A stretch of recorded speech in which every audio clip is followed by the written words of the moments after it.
Yo, what's good, everybody? I appreciate everybody checking in. We're coming at you bye week. Bye week. We ain't got much going on this week. Obviously, our team hasn't performed at all, if any. You know what I'm saying? And so it is what it is. We got a bye week. We're gonna rest up. We're gonna try to get things kind of squared away. Obviously, we got a lot of moves that just went down. Lou Getzi gone, Scandrilla gone, James Craig gone, but then um, uh, we got people that were elevated to now be the play caller, and then we got an old head coming in the building. we got somebody else that's gonna try to help out and see what this offense can be about. But we'll talk about whether or not we think it moves the needle at all. But I got my guy with me, Chris, Protect the Show podcast. I appreciate you pulling up. Severe is gonna be rolling in here very shortly, so I'll bring him in when he pulls up. But man, Chris, how you feeling today? All right, man. I know that we're going into a week we're not going to lose. So I'll it drink is to that. what it is. I will drink to that. But I'm feeling good, man. I'm feeling good as I can. So, what about you? I'm good, man. But you were at the game, right? You were at the game. So, kind of how was the vibe at the game? How was the Raider fan base? Obviously, we travel well, but it did look like there was a lot of orange in that stadium. So, how was the game? Yeah, no, the game was I mean, the Bengals fans were cool. I mean, we traveled decently. I mean, for about what I would expect us to travel to Cincinnati, Ohio on a what is it, like 4, 5, 6 game losing streak? What are we on? I think we're on a 5 game. The 5, yeah. So yeah, I mean it's about what I expected, at the end of the day. Have fun on Saturday before the game, have fun, kind of tailgating down there before the game. But once the game started, actually we started off pretty all right. But like you said, I mean, it was a lot of Bengals fans, and but they're kind of in the same boat. The Bengals, they have been underwhelming all season, so a lot of their fans are kind of down and out, but they still have hope. They got a quarterback. As long as you got a quarterback, you're going to have some hope. So, at the end of the day, it was kind of what I expected. I think one of the things that sucks though is it's like fan base can get hyped just because they know they're playing us. We've Right. seen it for so many years, right? You know that it doesn't matter if you're coming off, because I think going into that game, the Bengals they haven't won a home game yet all season. Yeah. I think they're 0-4 at home. Yeah. And so in true Raider fashion, what do? We let them wake up at home and beat our ass at home. It's just like that's what we do. We that is what we do. Opposing teams' fan bases just to get live for their team. Yeah, that's what we do. That's what we do, man. And honestly, I just being there, I felt like they were like trying to run up the score on us. To be honest, I mean, in the fourth quarter, they're still passing, throwing the ball. I mean, they were, but even after that pick six, like they're still just throwing the ball on first down, second down. Yeah, so I have the clip, and everybody in the chat, I appreciate you. I'm about to get to everybody in the chat, but we're obviously we're going to go over game film. I'm going to bring up some clips again. Obviously, in a loss like that, and in a season that we're having, not a whole lot to look at when it comes to just plays, but you could definitely take a look at players and just how they're developing. You know what I'm saying? And is there something? There's some bright spots to look forward to as we go into the rest of the season and the off season, but that was one of the things, one of the clips that I got is they basically they pumped a screen and Gesicki went untouched down the seam, untouched, just like nobody there. And all of a sudden just touchdown late in the game. I mean,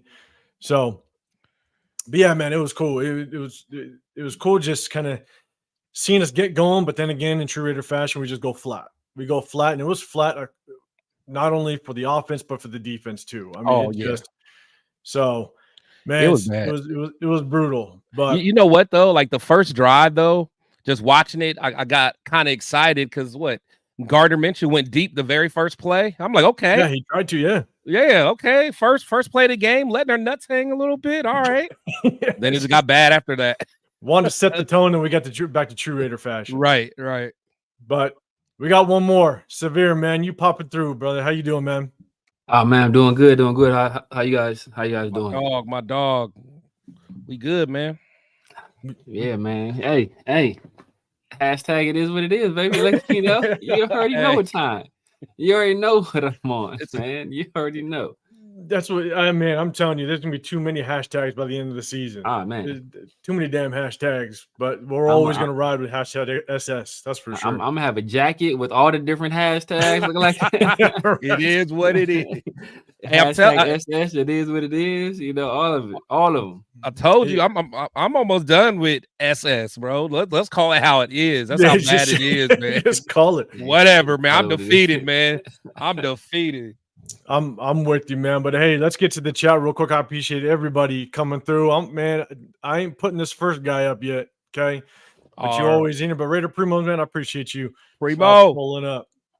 Robert Pena, appreciate you coming through. My 2 cents, always pulling up. I appreciate you rolling in. SoCal Sal, you coming through, man. I appreciate it's good seeing you up in here. Sacktown Mike. Did my 2 cents see any dimes? Did he see any dimes on Sunday? Did he see any dimes on Sunday? I love it. I love hearing about it too. Ernest, I appreciate you coming up. Raider Eli, you always coming through, man. I appreciate you. Frank Hernandez, appreciate you coming through the building. Let's see, Dixon Sire pulling through, man. I appreciate you.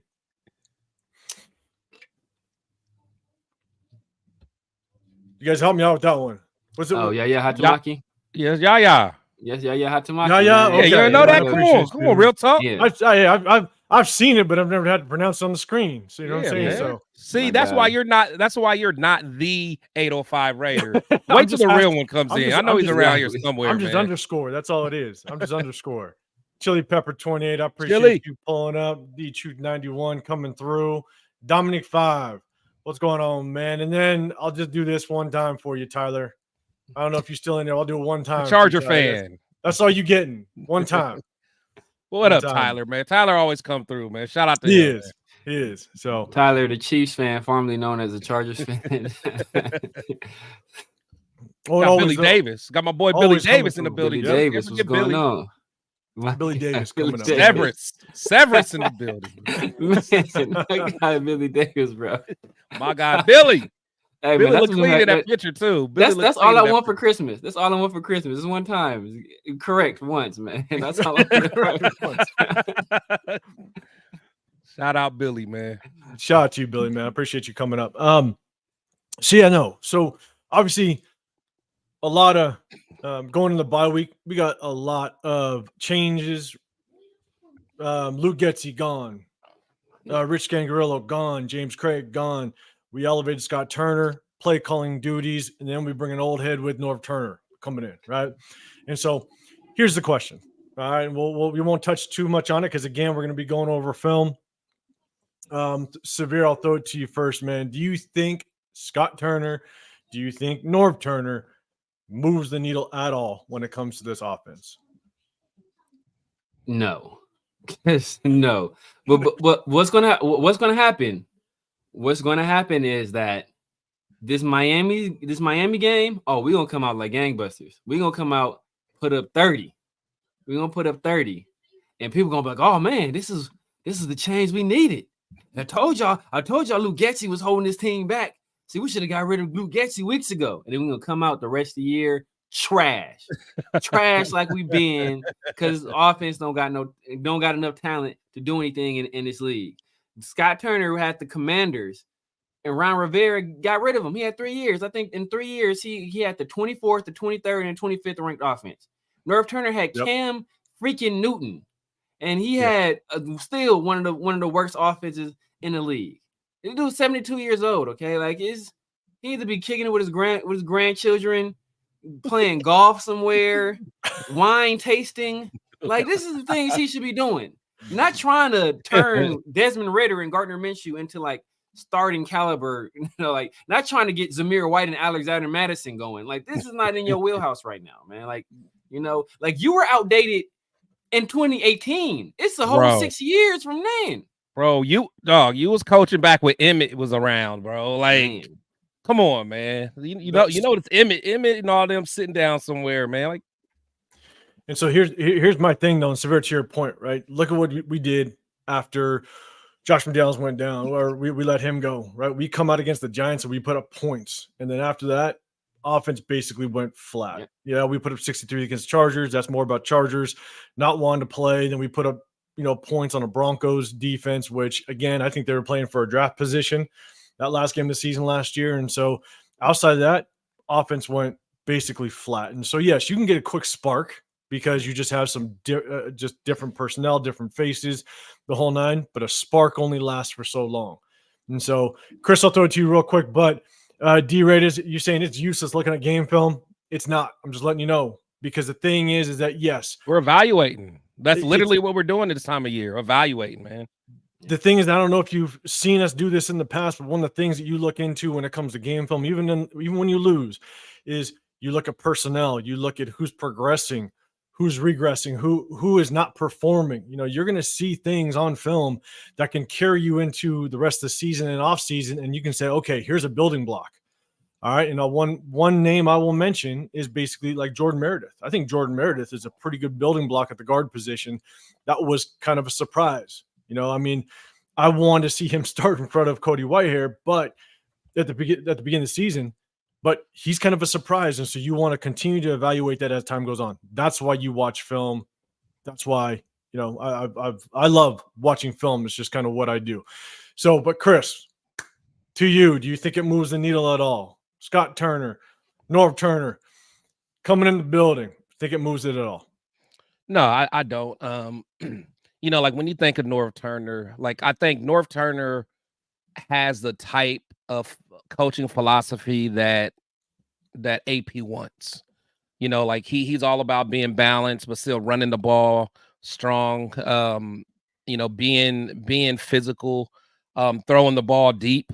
But the thing is, like Severe said, we don't have the talent, we don't have the personnel, so it doesn't matter. It really doesn't matter. And plus, at the end of the day, like what possibly can Norv do at this point right now anyway?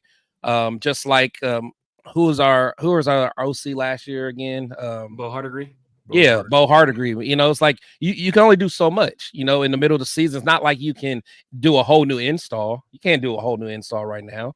So, a lot of stuff you're just going to, maybe just pick the plays that you like. You might do a little twist on certain things, but, you're not going to do a whole bunch of, installing a whole new philosophy in, at this point of the season. So, no, it's not going to move the needle at all. I think for anything, it's just going to give, Scott some, just some extra support, someone that'll stay those long nights with them and really talk through things. But, I'm not expecting all that much. But this is my question though. Like, I'm gonna pose it to both of you guys. So first off, right? Like the Raiders, a team struggling offensively, looking for a spark. And they turned a 72-year-old Norv Turner. That's what I'm saying. And then the second part, right? People say, "Oh, it's not like he's gonna be playing a major role. He's just an assistant. He's just a consultant. Like, ain't this motherfucker Scott Turner's daddy? Like, you can do that shit for free. For free. Call him after the game. Like, what you think? Like, can you take a look at this? I'm breaking this down. Hey, what's your thoughts on this?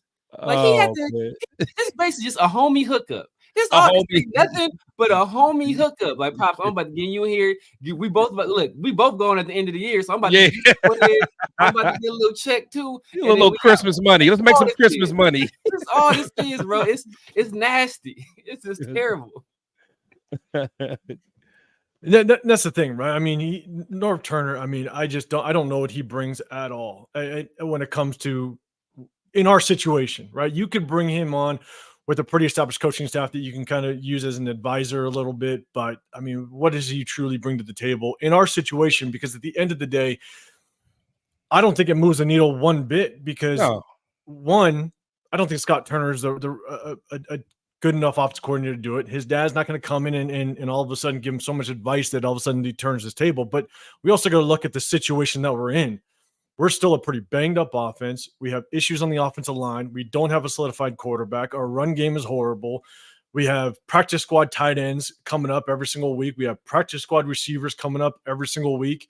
We just don't have the personnel to find any success. No. And so, again, we might see a spark coming out of the bye week just because that happens with backup quarterbacks and new offensive coordinators. But to Chris, to your point, I think you just take the foundation that was already established and you just tweak it a little bit to just the way you think you can. Yeah. You know, and so call certain plays different, you know, your scripted plays may be completely different, stuff like that. But you know, it is what it is. It is what it is. And so one more time, I'm gonna shout out a little bit to the chat. I brought some of these up. Assassin's Creed, appreciate you coming through, and the 805 Raider. All right, hey. Your guy Chris up there. I don't know. I don't know if you guys know each other. Hey, I got you. Hey, 805, I got you. You the real one, man. But hey, 805, but you from my hood, so you come on now.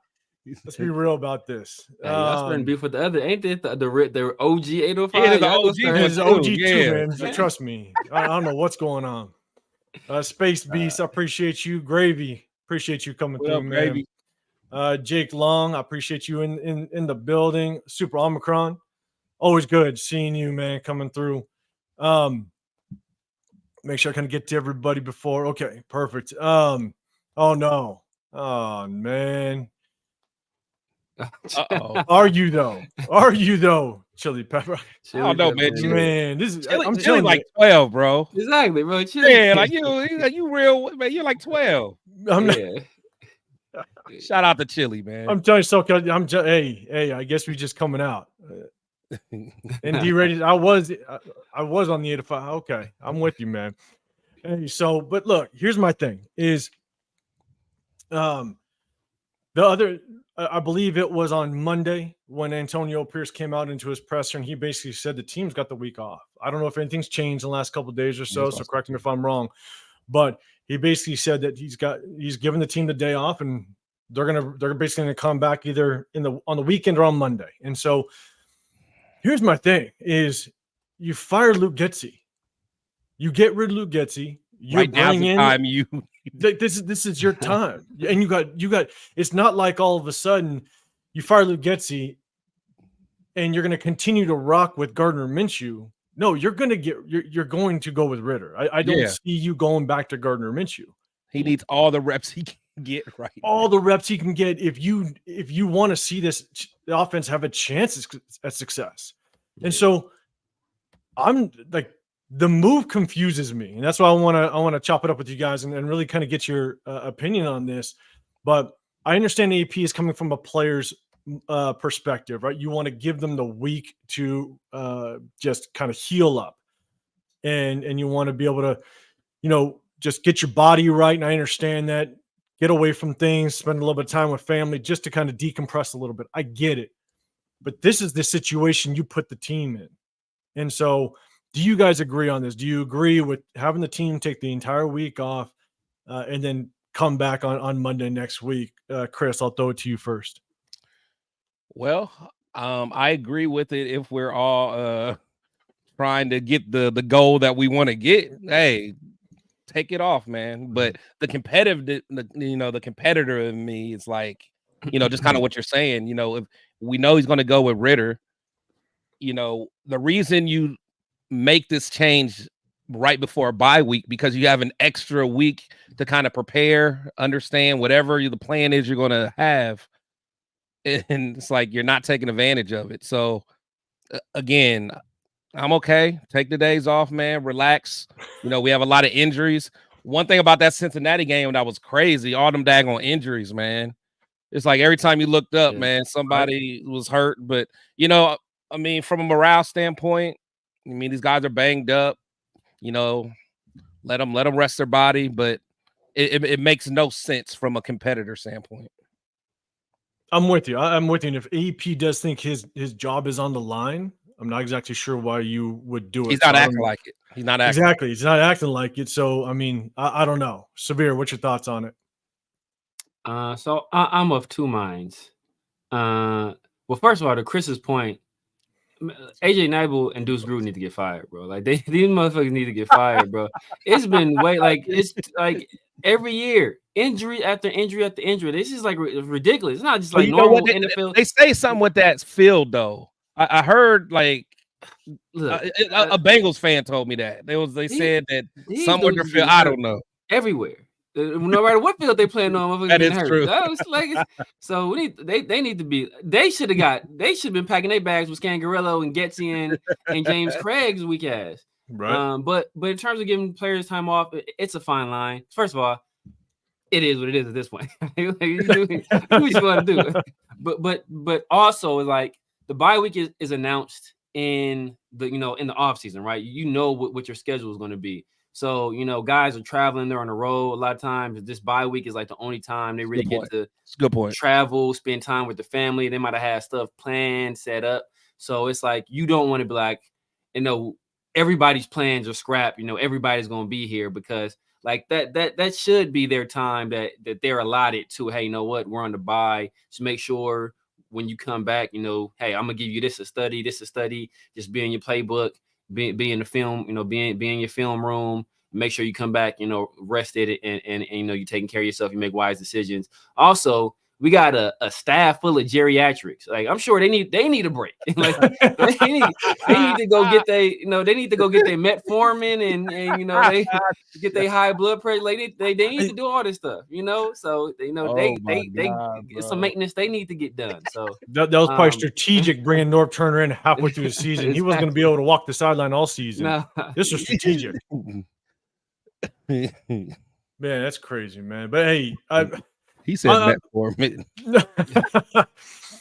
I'm with you, but hey, I appreciate everybody in the building, the chat. Everybody, I appreciate you. Remember, hit that hashtag Raiders, and then if you have a question for the panel, you want to put it up, just hit that hashtag Raiders, and it'll catch my eye. But make sure wherever you're at, hit that like button. I got my guy Chris, Protect the Show podcast, as well as the Severe Raider. Make sure you guys go subscribe to all the channels. I'm 805 Raider with Real Talk, Raider Nation. Appreciate you guys coming through. We're about to dive into some film, but make sure you hit that like button wherever you're at. It definitely helps us out, and we definitely appreciate it. And so, again, we're going to dive into some film. And we do this, yes, the season isn't going as well as we would like. There's not a whole lot to look at when it comes to just the success of the team. But there's definitely players. There's things that you can take from film that you either can identify that we need to work on, or players that are kind of up and coming that continue to show us progress. And so that's what we want to roll with, and that's what we're going to check out. So again, as we go through this, if you do have a question, hit that hashtag Raiders, because I can catch it with my eye, but at the same time, it is a little difficult to kind of go through the chat and the film at the same time. So bear with me, but we're going to kind of ride into this. We're going to go over the defensive side first. Let me set this up real quick. Shout out to my boy Gravy, man. Of course. You damn right we are. What's some things people used to ride? What's them segways? Yeah, those segways. Right. Man. All right, let's rock with it. Okay, so this one, so obviously we're going to go through the defensive side. I think I have about 10 defensive plays. But this one it just shows how much Adam Butler is really starting to kind of show himself throughout the season. Obviously, I think all of us agree that we're pretty excited that we brought him back during the offseason. And I just like seeing the progress that he's showing. So he's at the top of the screen right here. And just the way his get off. Ew, yes, nice. Yeah. Being able to come down the line and influence that running back. The running back had nowhere to go except for the area he wanted to take. And so, yeah. And that's a guy that you could tell that's not packing it in. Like he's still playing, he's still giving maximum effort. He is. I mean, just his ability to kind of play on the opposite side of the ball, right? He's up here. I mean, he gets in that backfield quick. Yeah. That's the get off we want to see at a Tyree Wilson that we haven't seen yet, and so exactly. Again, just a great way to look at Adam Butler, I think going into the rest of the season and even off season, He's a guy that we need to prioritize because I believe he only signed a 1 year deal, a 1 year contract. He did. Yeah. So now this is since he's passing TD, and so I believe this was their first touchdown. This is where Chase Brown kind of sneaks out the backfield and he catches in the back of the end zone. So I'll let it roll through, not only this view, but the end zone view, and then we'll kind of look at it and break it down. That's tough to stop if you don't get pressure, if you don't get enough pressure. Yeah. It is. And when you watch it, it's basically Spillane has him locked up 1-on-1. Yeah. That's just tough. Yeah, that's tough. Spillane that's a healthy Spillane is not going to keep up with him, let alone one. Oh, that's what I'm saying. It's kind of hot. But the thing is, who's supposed to set the edge, man? So that's another point. We'll go to the end zone view. Yeah, see, Max. Oh, he did. Max doing that. It's like he freestyling almost. I guarantee he wasn't supposed to stun in. Nah, that was he freestyling. He freestyling for sure. But maybe the play action influenced him a little. Was it a play action? Was it some action on there? A run action? I know he came through that middle. No play action. He just ran through there. No, he just ran through there. Nah. Like literally, if he was there to set the edge, Burrow wouldn't have had time to wait for that running back to get enough space. No, facts. So the only player that I'm a little confused as to what they were doing is Trayvon Moore. Now, I will say, I believe I have another play in here. Trayvon Moore had a hell of a game as a run stopper again this game. I mean, he was coming up and he led the team in tackles. I'm telling you, but it's never a good thing. Right. When your safety leads. He's up here and he jumps inside right out the box, and there's no, I guess I'll go to this one. He jumps inside and there's really no influence by receivers or tight end that pulls him inside. So I don't know why he jumps inside so quickly. Yeah, see that's what I was thinking. Maybe they thought it was a run action, but there was no like fake handoff. Maybe he was looking at his man. He saw the running back shoot. And maybe Burrow quickly looked to the left though. I just think, look, he was watching his eyes the whole time. Yeah. He could. Chris, you might be right. You might have been following his eyes the whole time. So but honestly, wait, show that one more time. It looked like he was in good position for that slant though, or maybe it just looked like that from this angle. He's in position, but I don't even think he was influenced by that slant. No, that was. He was looking at he was looking at Burrow's eyes, and he just. So, yeah, that's a tough one, but that was their, I think, opening drive touchdown.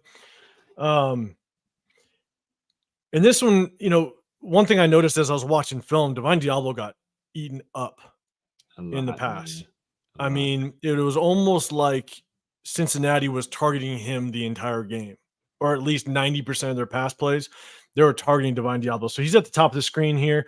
Now, mind you, this is a really good route concept. They basically, Joe Burrow, you could see, and when we go to the end zone view, he basically locked eyes with Divine Diablo. He wanted to see if Divine Diablo stayed square and sat, you got this tight end that kind of leaks out and gets up into the seam.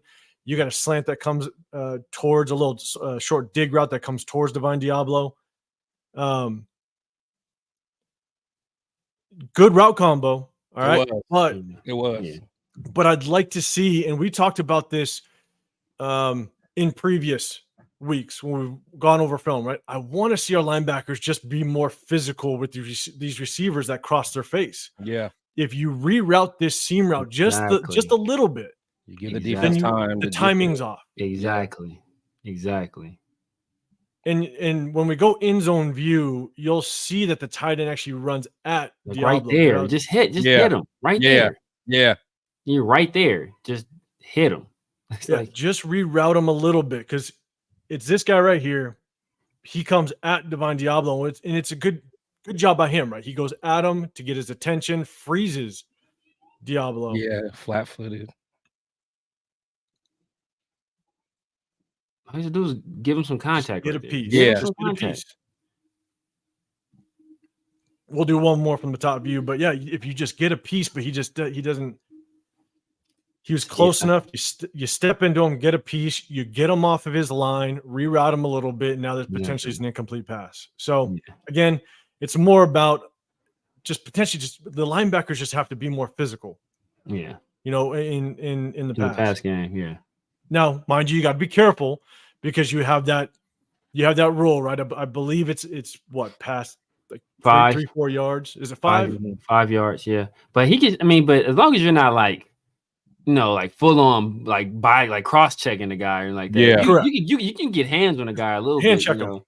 Yeah. Just hand check him. Just get him a little hand, like it's a contact, it's a collision sport. Get a little contact on him. That little half a second right there, that's more than enough time for somebody to come over and get some help. Yeah, don't stop his route, basically. Exactly. Don't stop his route. So this one's actually Tyree Wilson's tackle on the bottom end. All right, he actually played this extremely well. So obviously, as much as we trash on him because he's just not performing like a 7 overall pick, but when he plays well, when he does things good, want to point it out just see if we can get some progression. But great push and it sustains the edge. It's good. It's good. That's how you set that edge right there. Exactly. Just sets it and plays it perfectly. He's on the right hand side.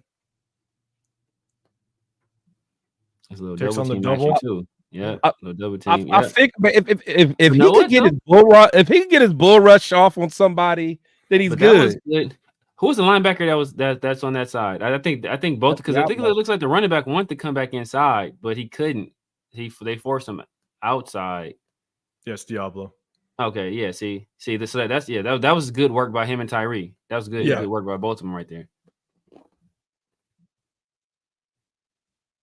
Yeah, I mean, severe to your point with Divine Diablo, he knows that Tyree has to set the edge, and so Divine Diablo, you're going to work inside out. Yeah, you're going to work inside out. You're going to funnel everything back to Tyree, and they play it perfect. Now, Chris, to your point, yeah, Tyree with his bull rush, if it works, is great. But man, Tyree just has to figure out that second and third move. If he does. Yeah, he could help himself out, but he's just a big body and takes that double team on well. You go, keep that right. Yeah, keep that outside arm free. All right, man. There you go. Yeah, so you Tyree. We'll give it to him. We'll give it to him. Let's see. This one's a good one. So this is again a good pickup by Tom Telesco. Yeah, Caleb on chasing down below. I'm telling you, man. Job coming down line of scrimmage. Yeah. He's all right, man. Coming down below in rotation. There you go.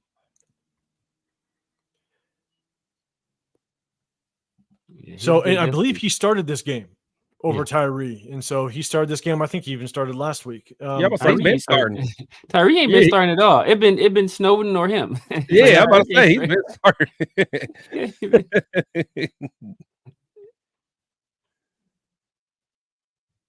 So does a really good job. He even hesitates just to check for the boot coming back. I was just about to say that. Yeah. Oh yeah, just to make sure he really handed it off. That was good physicality by Spillane too, getting his nose in there. So one thing I do, I'll go to the end zone view. One thing I do want to point out, and again, it's just a great, it's just a great, I guess, aspect that Butler brings to this defensive line is he's down here. He actually engages with the offensive lineman, but then gets doubled by the fullback, but takes everything on and still sustains his gap. He doesn't get pulled off the line of scrimmage, doesn't get moved off the line of scrimmage. He sustains his position. And this is probably one of the hardest things to do. Again, I never played D-line, but one of the hardest thing to do is you take on an initial offensive lineman, and when you have someone else coming like a fullback to get you when your body's not in position to take on that type of block, to be able to maintain your position on the D line is extremely hard to do, and it's impressive. So he's down here, and you expect guys like John Jenkins, those big guys, to take on those double teams well. Adam Butler's not as big as those guys, so for him to be able to take on this double team the way he does, I think is very impressive. Yeah. He's closer to a 3. He's down here. Yeah. His get off has been impressive, to be quite honest. Fact. So he's up here. For him to get double teamed by that fullback coming late and still be able to just maintain the line of scrimmage, and basically create a pile. It's impressive. I really like what I'm seeing out of Adam Butler. When Wilkins comes back next year and he gets healthy, I mean, those two next to each other could be pretty deadly. Yeah, definitely. This is another one of Divine Diablo. I wanted to see him kind of get a drop back in zone. I think this is either he just didn't understand or it was just bad communication. But Divine Diablo is here. And this is where they kind of just hit a pass into the seam. And I'll run it through. But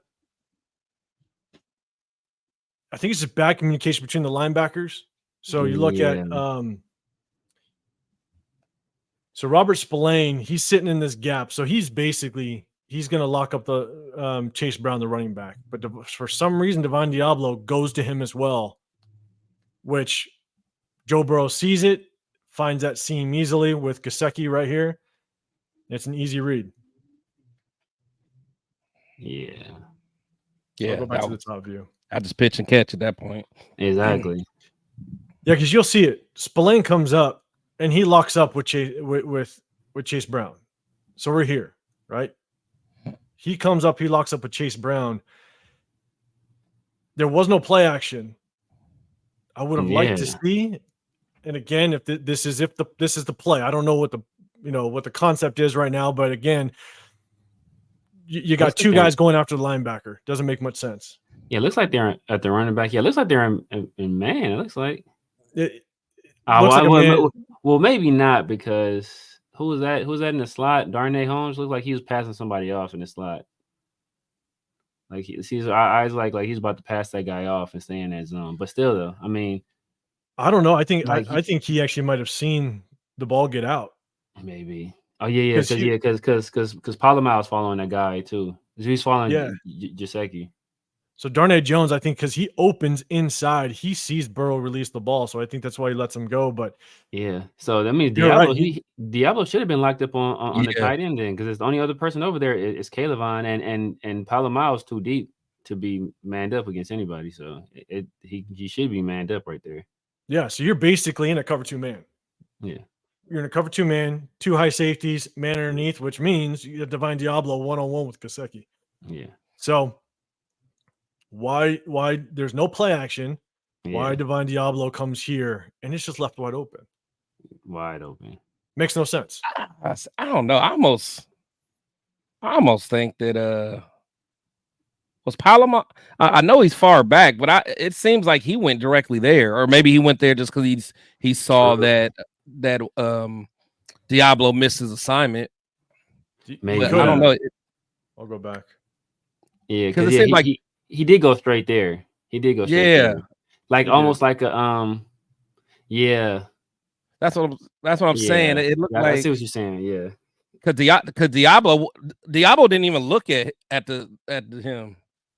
But then again, him and Spillane are like right on top of each other, though. Exactly. That's what I'm saying. That's where the confusion is. Well, so it's tough. You know, when you look at this, you guys might be right. You know, Palomar does come up if it's a too high look, then Palomar's not going to come up that quickly. Yeah. Right. You know That's what I'm saying.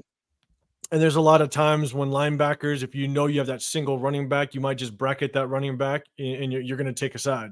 Mm-hmm. You know, if Chase Brown releases to Spillane, you take him. If he releases to Diablo, the only thing I wish I would have seen is Diablo just don't attack the runner, don't attack the running back from the backfield. Yeah, you know, get a little depth, and if the running back comes your way, then you can come up. But it's like Diablo's being physical on the wrong play. How come you wasn't physical touching the guy last time? Exactly. You just give up too much grass. That's the hard part about watching it. You just give up too much grass, and wish Diablo could have played that a little bit better.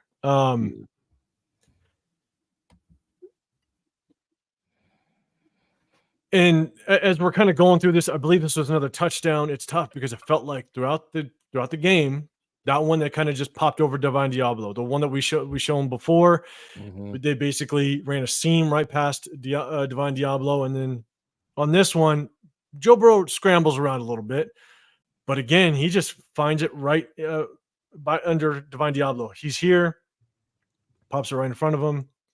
missed You tackle, gotta make into that the tackle, touchdown. man. Yeah, that's the problem. You gotta make that tackle. Like the pass. I mean, it's nothing really you can do about that pass, but you gotta make that tackle. The problem that I have is Yeah, Diablo's got to do a better job of getting his head on a swivel. That's the problem that I have, is that, you know, you're always you're basically you're always taught, or at least I've always kind of taught the defensive backs or linebackers that I've coached is when you run zone defense and they're sitting in a zone, when one man leaves, another one's coming back. Yeah, It's like yeah, basketball. It's the same yeah. thing, right?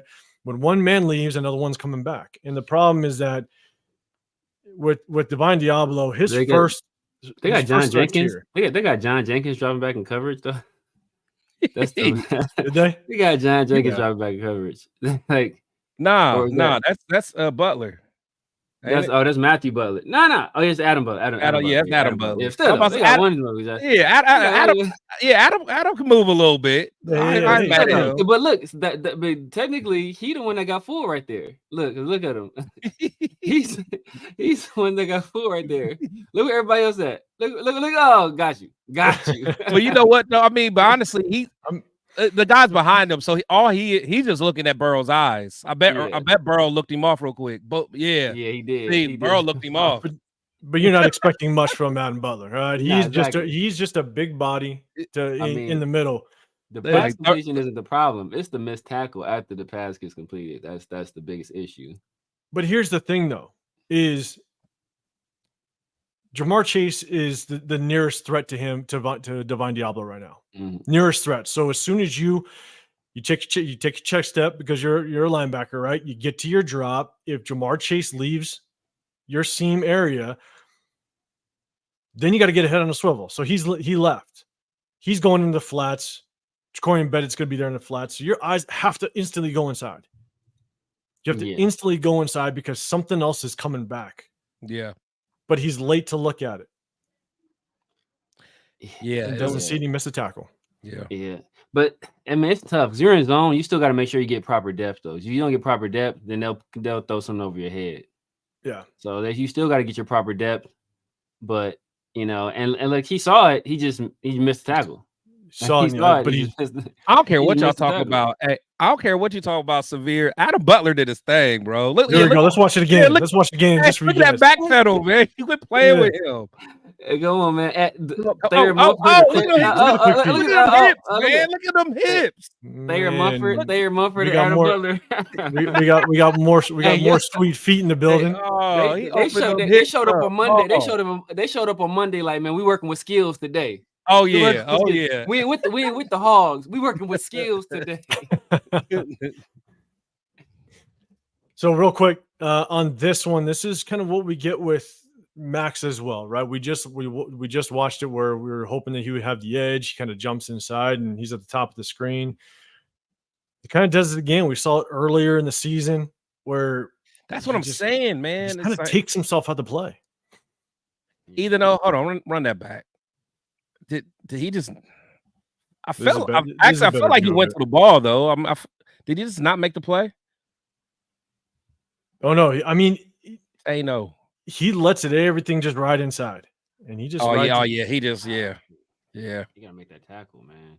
That was an easy block. I mean, for a lineman to see. Boom, boom. Yeah, they just rolled him in there. Paul. Yeah. The problem that I have with it is if you want to get down line scrimmage, that's fine, but work your way into the backfield. Yeah. What he does is he works down and then he gives up ground. Yeah. So that one, you don't take yourself at the play, but he goes and then he just gives up ground. You're just opening running lanes at that point. If you're going to get down the line of scrimmage, that's fine, but get down the line of scrimmage and get in the backfield. Yeah, actually, I think he was actually supposed to do that since they had a blitz from that side. Yeah, but not that. Diablo got to make that tackle. That's the problem. Diablo got to make that tackle. That's an open field tackle. It's not a difficult. It's not a difficult tackle. I mean, he has the alley right there. He has to make that tackle. He has to do it right there. Yeah. He's unblocked. I agree with that. That's a 1-on-1. But still, again, it's tough. This is just kind of what we get with Max sometimes. I mean, but I wish that's tough. Yeah. To me, that's more on Diablo than Max, but I mean, Max definitely could have played it better. Yeah. And just because I showed this one, you got to show the other tackle for loss. And when you want, this is what you call coming down the line of scrimmage. Here we go. Yeah. Oh yeah. That's Max. See, look, on the first play, they both mess up. Diablo and Max, they both kind of played it wrong. But in this play, Diablo sets a good edge, and then Max makes the play down the line. Yeah. So I'm telling you, it's bad. It's like if they work in harmony, man. If they work in harmony, they're good. Because even Tyree, watch Tyree, and that's against the left tackle. I mean, that's against the left tackle. He's saying, Tyree against the left guard. He does a good job. Hey man, let me leave Tyree alone for a little bit, man. Nah, bro. Okay, maybe for like 2 more plays. Okay, 2 more plays, Chris. That's all you're getting. Oh man. Yo, Raider, I appreciate you. That tackle's difficult. Raider. For Diablo. Yes, it is. It's still somewhat of an open field tackle, but you want him to make that tackle. You know what I'm saying? Definitely. So, not saying it's easy, but definitely want to make that tackle. We'll give it to you, Chris, one more time. Tyree, my goodness. Last one we'll get for the next 5 weeks. Hey, I'm proud of you, man. I'm proud. Proud of him. I am, man. 7th overall pick. Exactly. We happy about a tackle for loss. Not even him. He didn't even make the tackle. He just. I know. Yeah, he just did his assignment. I'm happy, man. He did his assignment. So this is Trayvon Merrick coming up, and I believe we get the sack on this one. But Trayvon Merrick, he comes up, influences the sack, puts the running back on his ass, blows it up. Woo! Okay, Trey. He was just all over the place in the box this game. Bah. Boom! Gotcha. Yeah. Okay. What Big Jenkins? Hold on, let me see what Big Jenkins. I'm about to say we're gonna watch the D line. Jenkins got a nice push. John Jenkins got a nice push. Oh yeah. Hands up too. Okay, he got busy. And Matthew Butler with a nice little push inside. Yeah, look at what Butler did. Big fellas are doing work. Yeah. he was just following John Jenkins. That's what he was. Exactly. Like, look. You about to play fullback on this play. Woo! Oh, he put that running back on this. Oh, yeah, I will say, yeah. That's America I like, man. Yeah. He timed it well. Boom. Yeah. Hey, you gotta love your boy. Big Jink on this play though. Big day. Well, this is the one. I mean, I don't know if Burrow's gonna let the ball go, but as soon as Burrow's about to throw that ball, John Jenkins' hands goes up, and I think that's why he pulls it down. Oh yeah, that's a big hog right there. He can't throw over that. Might be a little early, but yeah. He looked like he just found a meatloaf. But I also like Caleb on chasing because you saw this last week. I think with the sack that he had, he's doing a good job of just swiping the hands of the offensive tackle. I mean, it's a simple, basic move, but he's getting around the edge. He swipes the hands, does a good job. Yeah. And he was gonna be able to get a piece too. So again, simple move. Don't show them hands too soon. Exactly. Yeah. That little hop step with the swipe too. That's good. Your hands and your feet working together.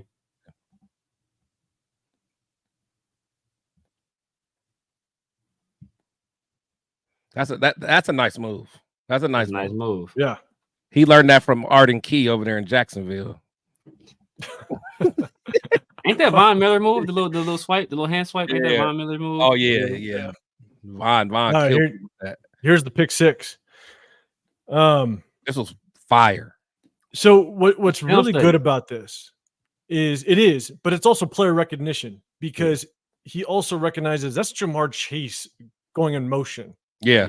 That's their number one offensive target. He's coming my way. So, exactly. He knows. And so it's player recognition. He jumps it. It's got him. Went right there. Yeah.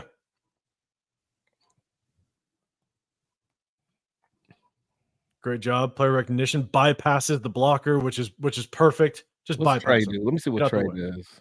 Okay, Trey, good.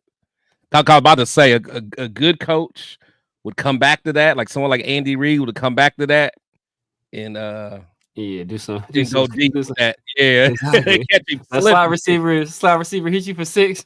Yeah. But then, Wait, what are you talking about? Are you talking about this one? Got him. Yeah, God damn it. yeah. Chris, I knew you were gonna point it out. That's all I'm saying. So I had nasty to set it work. up.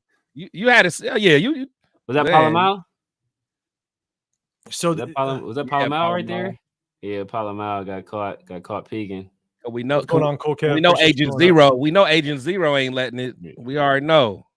But so here's the thing, though: is you got Corey Bennett up top, Isaiah Palomar, I believe, is Yeah. here. Is this Trayvon Morg? Let me see. No, Trayvon's down there. That's No, that's Jack. Jack. So they're man to man. Yeah. So they brought Jack Jones over. So they're man to man. And so Wait a minute. this is minute. so this is that Palomar or is that Darnay Holmes? no, that's Darnell Holmes. But hold on. Shit, was Jack C? Was that Jack slipping? No, I think was it's that Jack Darnell Holmes. slipping? What I mean, No. Because Jack came over. Jack Jones comes over to lock up on Jamar Chase. Yeah. nah, he was Darnell in Holmes. the backfield. I know Jamar Chase does the bubble. Oh, okay. Oh, yeah, my bad. Okay, Or the never little mind. speed out. But you see Jack point. I think Jack points at Darnay Holmes and was like, "Hey, that's your man."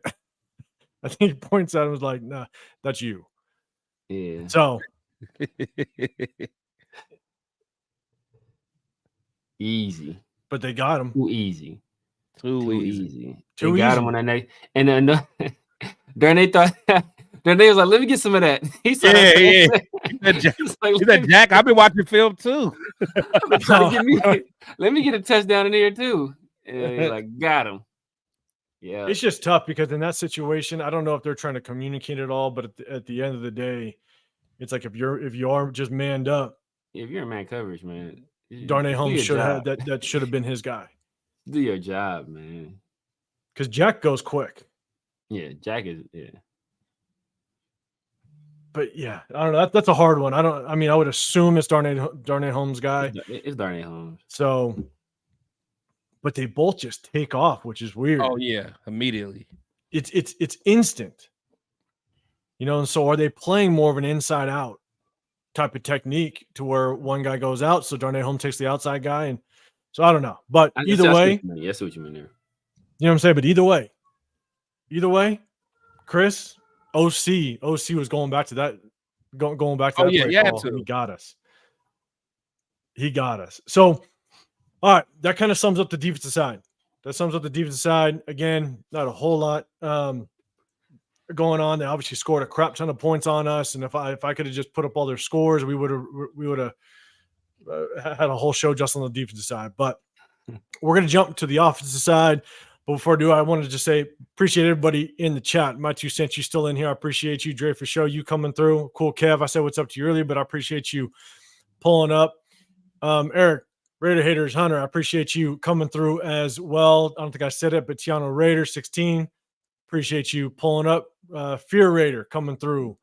Raider Visions in the building. I appreciate you pulling up as well. The like button, y'all. Hit the like button. Absolutely. Hit the like button. Make sure you hit the subscribe button as well. I got my guy up top, Chris, Protect the Show Podcast. I got the Severe Raider down below, and I'm 805 Raider Real Talk Raider Nation. So make sure you guys hit the subscribe button and turn on those notifications as well. So you know when we drop videos, when we go live, the whole nine. Hit that bell, turn those notifications as well. We definitely appreciate it. So let's jump to the opposite side. Okay. Again, as we do this, obviously there's a ton of changes. New quarterback, new offensive coordinator. There's a ton of changes. But what we like to do is we like to take a look at what players are progressing, what players are starting to slack off that we need to either not even look at. You know, Andre James, I think all season long, when we watch film, we now know, get rid of the guy. The guy better not step another foot on this football field because he is absolutely horrible. But on the flip side, you got guys like DJ Glaze really stepping up, Jordan Merida. So we'll kind of go through it and kind of break this thing down. So first one, this one is kind of a tiered concept by Luke Getsy. Obviously at this time, still our offensive coordinator, but Gardner Minshew just kind of misses the throw. But again, good tiered concept. these are the reasons why. Gardner Minshew this is why he's no longer our quarterback. Yeah. But Like you know what? Is that the one? Like, I think that was one. Like, he kind of. It's something about his shoulder. I think he had hurt his shoulder. He was shaking it. Yeah, he was shaking his after. shoulder. He was shaking. Yeah. But my thing, But my thing is, you gotta work hard to literally throw it at that spot. Like literally, either receiver could. Yeah. I mean, that's like perfectly right in the middle of all three of them. Exactly. It's like you gotta do it on purpose. It's like missing a field goal and hitting the upright. Like even if you tried, you couldn't hit it. But here's my thing, and we've talked about it for so long, and all the times that we're going through film, it's like Gardner Minshew, just settle your feet, and just make a solid throw. You have zero pressure. There's no pressure coming your way. That's just not who he is, man. That's just settle your feet. You don't have to continue to throw this thing on the run. Just settle down. Yeah.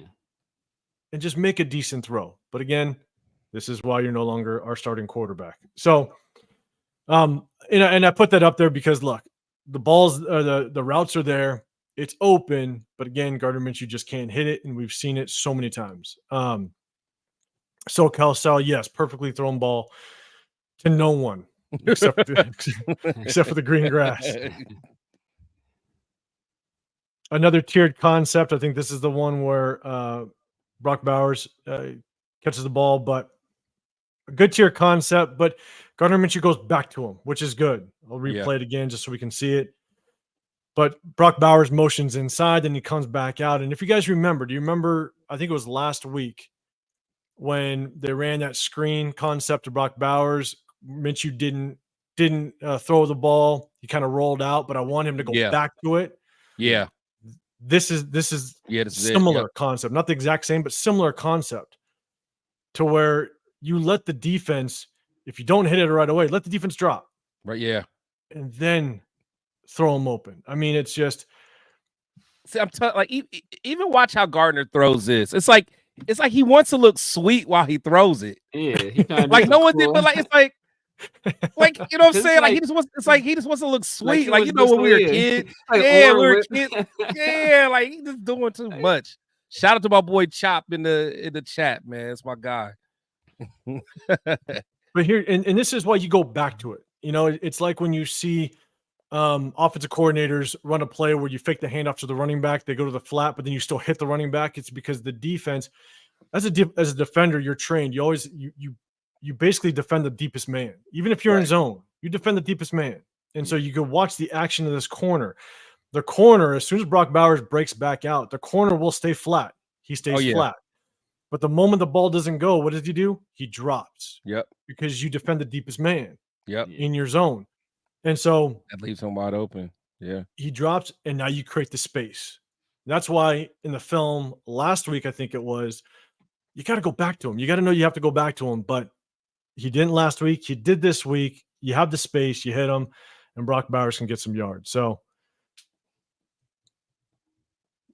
good job. Again, good tiered concept coming through. We'll see the offensive line real quick to see how the offensive line does. JPJ. This is my boy JP. I could watch JPJ all day, man.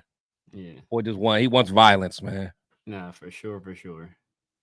It's a really good job of moving the pocket, right? Just getting the defense flowing one way and giving that open lane, just that vision to the receiver, to Minshew. So good job moving the pocket, keeping a little pressure off of him. Was this a first drive? My bad. Let me go back.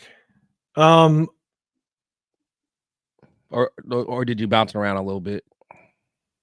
It's in sequence. It's in line. I don't know if this was the first drive or not. Okay. I'm about to say the first drive was nice because they went down there to score. Yeah. That's what we've been doing, though. I think what's this now? 4 out of 5 games? Yeah. First, yeah. All right. So this is the catch. Kobe Myers, I believe, is the top of the screen. Good job just sitting in the zone. Good time throw. Yeah.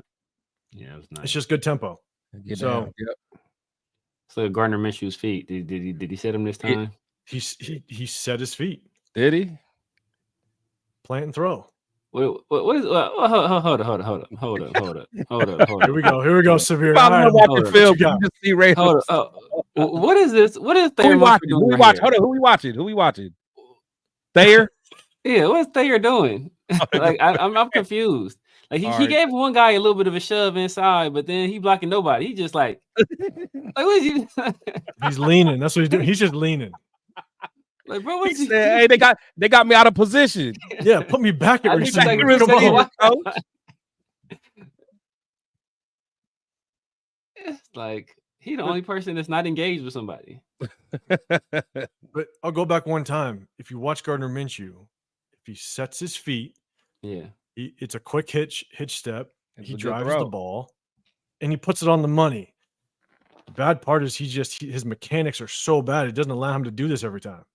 It's just that's a good ball. it's a good ball. Yeah, his mechanics look great right there. It's just that he Yeah. be trying to, like you Hold said, on. he be Like, out there trying to like Hold on, go back one more time at that other look angle. cool on a highlight film. Where did Trey? Wait, was Trey open? He comes open. Oh, okay. After the ball. Nah, never yeah, but the mind. guy Okay. fell off after he saw the pass. Yeah, I was about to say I just saw him late. I'm like, wait a minute. Nah, Yeah, but he no, comes- that he was a comes good open. read, good throw. Yeah. So let's see. All right, let's go to the next one. We got. So this is an inside zone run. Really good blocking. Really good blocking by the offensive line. Getting a really good push. I'm excited for Jordan Meredith, JPJ. I'm These about to say, guys. was playing with that each other. him? Was that Meredith or Whitehair? No, it's so Whitehair had a bad game again. Yeah, look at Colton gonna though. say it. See, Wait, is Whitehair on the Whitehair's on the left, right? Whitehair's on the left. here. Yeah. But this is a great job. This tandem right here between DJ Glaze and Jordan Meredith. DJ Glaze does a really good job. I wish he would have got his hips over just a little bit more, but does a great job getting in position, keeping his feet moving. Jordan Meredith, great job punching with his right hand. His nearest hand is down lineman, but keeps his eyes on the linebacker. As soon as the linebacker shows, he releases and gets the second go get level. her. I mean, Yeah. it's beautiful. It's perfect. Punches, keeps his eyes downfield, gets the second level. Yeah, good job. Just yeah, keep driving. Very good job. They all that good, man. Hey, Cody didn't do bad, man. You see, No, you're don't start with him.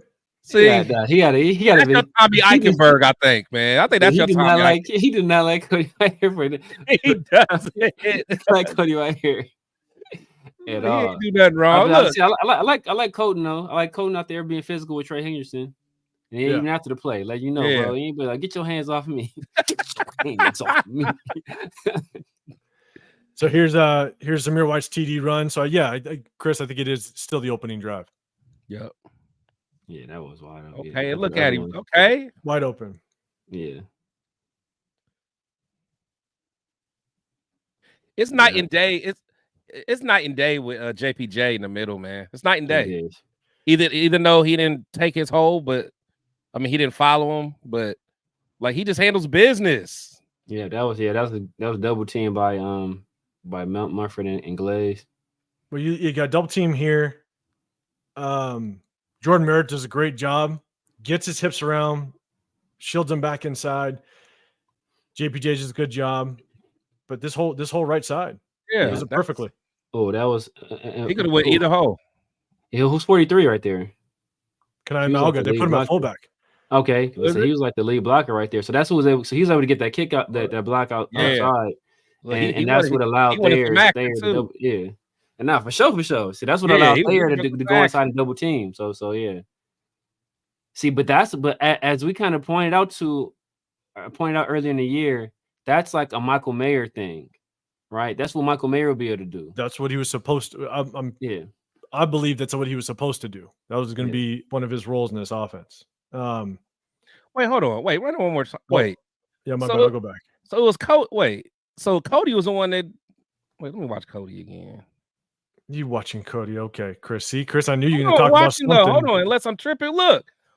Boom. Okay. That's yeah, nice little. We're playing with him, man. That's that's a nice little pull. Okay, nice little pull. I was like, wait a minute. That's 6'5", man. Got a nice little pull action. Yeah, okay. I'll let you watch it one more time. Right. I'll show you. Nice pull. Go ahead, big dog. I see you, big fella. Look, get out there.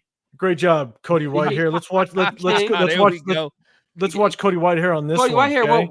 Cody Okay, Whitehair now, wasn't see, doing now, else hey, at I didn't 805. give him that one play. That's all I want to watch. Don't hope. Look, Cody. Wait, what happened? What happened, Chris? Hold on. Damn it. Let me watch it again. He started off all right. He did start off all right, though. He started off when he had the double team. Strong. Started off strong.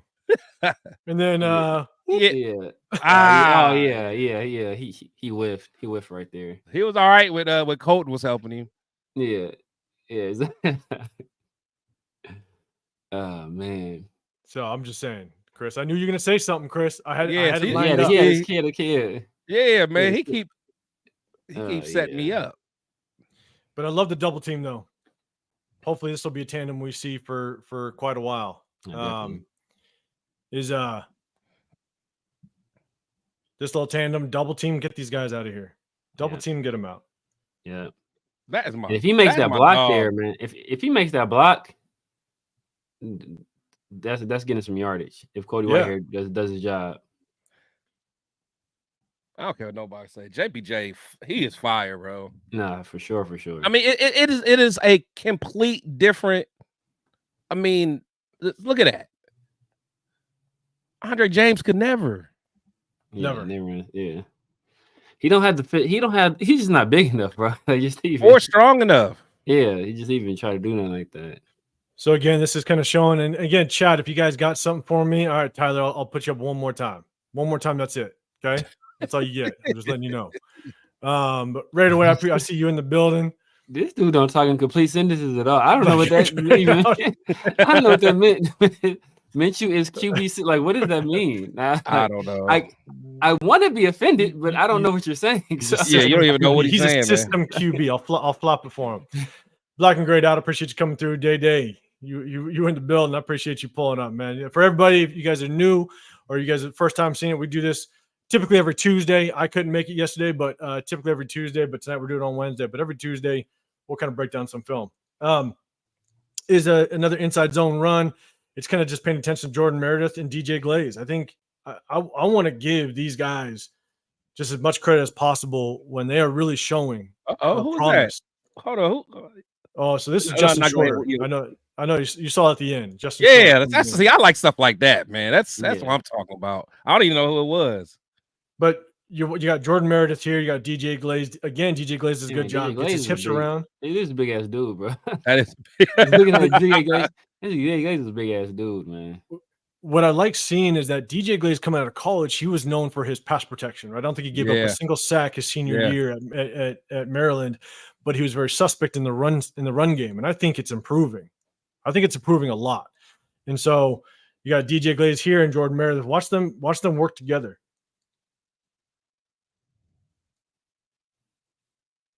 Oh yeah. Hold on. I got a sleeper for y'all. Check out my boy Pete. Check out my boy Pete at left tackle. Quit playing, Pete. I'll say Pete. Just Pete. Quit playing. I'm giving everybody their credit, man. Where are you coming from? Out of nowhere. I know. I love it. I'll be like, hey, man, I got the unsung heroes, man. Exactly, right? But what I love seeing, though, is DJ Glaze, not only, and I'll pause it as we go through. What up, Turf? He just continues to work. That's what I like, right? He gets in great position. Yeah. So to start, he crosses this guy's face to make sure he gets in position to get his body in between the defender and ball carrier. Meredith helps, gets the second level. But then DJ Glaze still sees this guy coming. So he locks this guy up, sees this guy coming, and then he'll get off of the 92 and still try to get a piece of this linebacker coming. See, man. There you go. Who's AA? There's Justin Shorter, our practice squad tight end. The other view? Go back to the other view. It's the thing, like, Zeus did everything right. He just had one guy. It's 58. If we get 58 blocked, because he pressed the hole, then he cut it back inside. It's just that, that one guy. Hey, I'll tell you who else. Who else had a good rep? Watch Cody. Watch Cody get to that second level. I'm telling you, I'm not letting 805 slander my man. Watch Cody get to the second level, man. Give Cody his flowers. Yeah, Cody watch getting Cody all his flowers today. Let's go, boom, let's go. Okay. I think he was just. I think he was just running to the sideline. I think that's what it was. Okay, that's what I saw. The guy was just in his way from getting to the sideline. Black and grayed out. He has to press the hole. He can't just cut. He can't just immediately cut back inside. He has to press that outside hole and then you cut back inside. If you cut back inside immediately, you get the run is going nowhere. He did what he was supposed to do. He ran it perfectly. Just nobody got 58. Facts. See, we stick together. The 805 ready for some water. I'm with you, man. Exactly. Oh man, hey, he over here. I'm watching Cody every rep, man. If I get quiet, exactly. If I get quiet, just go to the next play. So here we go to the next play. All right, it's another tiered concept, really good. But again, Brock just Mrs. Brock Bowers. I'm gonna go back. Yeah. If he just settles his feet just a split second sooner, can get his shoulders around. I'm not mad at him going there because I don't him going rolling left trying to make that throw across the field to Brock. I don't know if I trust him. I don't know. My thing is why we talked about it before though. Why are we always doing that where he's rolling the opposite way of his throwing arm? I don't know. I agree. It's not easy. We've seen that. That honestly, that's kind of how that interception was against Denver. Yeah, I agree. It's not easy. I'm with you. At least this time they did to the long side of the field. Though, exactly. Right? You did to the wide side, which is good. Yeah. But wait, did that guy blitz? Did 21 blitz? He did come out. He did bring pressure off the edge. He did, yeah. That's what blew it up too. Because him blitzing that. Yeah. So I'm not saying it's an easy throw, but at the same time, it's like you get your hips around, you get your shoulders around. If you can get that throw, you can make that throw. I'm not saying it's easy, but the problem is, you hit that. Well, I'll go back one more. You hit that. I mean, there's a good chance Brock's walking that end zone. Oh, so it's just tough. Like the play's there. Again, yes, to your point, that's a hard throw to make. There? Is that Tucker at the top? I think that was McAllister. Oh no, that's Ramel Keaton. Ramel. What's Ramel? Okay. Ramel Keaton at the top. Yeah, that was super weak. Super weak. I was like, who is this running this lazy? Looking like Brian Edwards, man. What are you on the practice squad? But that's the thing, though. Like, that's practice squad. Yeah. That's practice squad. You want to see him get some separation. But, again, yes, hard throw, but the play was there. If he can make that throw, man, you want to make sure you can do that. Let me see what Cody do. Okay, I'll give you one time. I don't want to see what that just know, Chris. Just know, Chris. And them on the left. See what they're doing. You always talk about the guys to the right. Just know, play action helps. The Cody and Pete collection. Yeah, let's see what these guys doing. Let's see what Cody and Pete doing. Oh yeah. Let's go, Pete. Let's go, Pete. It looks like the D lineman just threw Cody Whitehair down the line of scrimmage. Look at this. Just get out of here. Yeah, he did. He just keeps going. Oh man, I love it. Man, no more looking at Cody White here. I'm gonna try. Didn't Cody White see? Look at that. See, look at Chris. See, you talk too much about Cody White here. He gets hurt and Dylan Parham comes in. I had it lined up, Chris. Man, I'm done, man. I'm done saying anything. Is that there over there right now, or is that still Pete? Wait. I think this is the play. Ain't this the play? No, this isn't the play. No, this is not the play. This is what happens when Cody Whitehair was so bad all game long. You got to bring in Dylan Parham. You got to bring him in. This is what Dylan Parham does. All right, let's see what Parham. He comes in, keeps his feet moving. Okay. Flat back. Okay. Yep. Okay. There's a little IHOP action. He's right here on the right-hand side. Gets his feet moving. Yeah, let's go. All right, a little IHOP action in there. I ain't mad at it. Hold on, man. What they are doing, man? I just saw Thayer get off the ground. Thayer, bro. Thayer at the top. Oh no. Okay. Okay, All right. there. This will work. Was that a? No, that's a DN too. Okay, I'm about to say that better not be no linebacker. He tried to bully out there. No, you got him. Okay. Oh yeah. All right. Clean him up. Okay. All right, Thayer. A boy caught his big brother on him. It's like Trey, do you see what now he am I just supposed did? I was gonna bring up the Thayer. Man, The Thayer one. So there's some of the offense. Now we're gonna go to the Ridder. Okay, so now we're gonna get into when Ridder got into the game. Again, chat. I appreciate you guys. Make sure if you have a question for the panel or something like that, hit that hashtag Raiders and then give me the question. It'll catch my eye. And just that, make sure you guys hit that like button. It definitely helps us out. We definitely appreciate it. So the one thing that I noticed with Ridder, and you kind of saw it, and I for some reason it started getting glitchy a little bit. I kept going back, and I think it was actually the video that they had up there, but it was starting to get glitchy. But just letting you guys know. One thing I noticed with Ridder is the difference between him and Gardner Minshew is he gets out the ball. There's just more zip on the ball. Yeah. There's just the ball gets there quicker. So there's kind of a double slant concept to the bottom of the screen. And you can just tell the ball gets out a lot quicker. It gets the receiver quicker. And so I think there's definitely going to be a difference with the Ridder in there. I'm not saying it's going to change much, but definitely a difference with Ridder in there. We'll take a look at the offensive line work a little bit. But Ridder's definitely got more zip on the ball. It's another one, a good hitch route at the top of the screen. Actually, this might be in the slot. But it's good timing. One thing to notice, and this is just how much you guys know we've done a lot of film.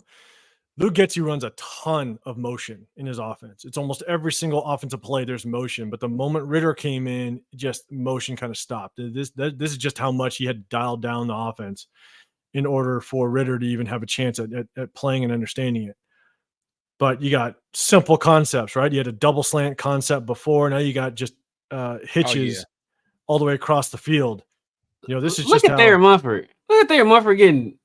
Hold on, let me see. Let me see right, Thayer. End zone view. Here it comes. All right, let's go Thayer. Thayer is trash, bro. Thayer is trash. Let's go Thayer.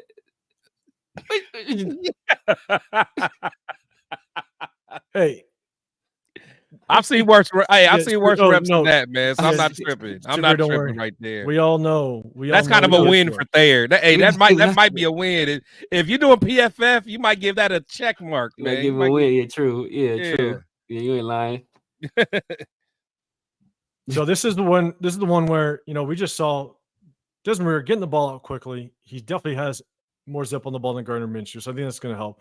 But this is him just kind of throw a little sidearm down to Brock Bowers down at the bottom. A little bit of pressure in his face. Gets a little sidearm out. Again, bro.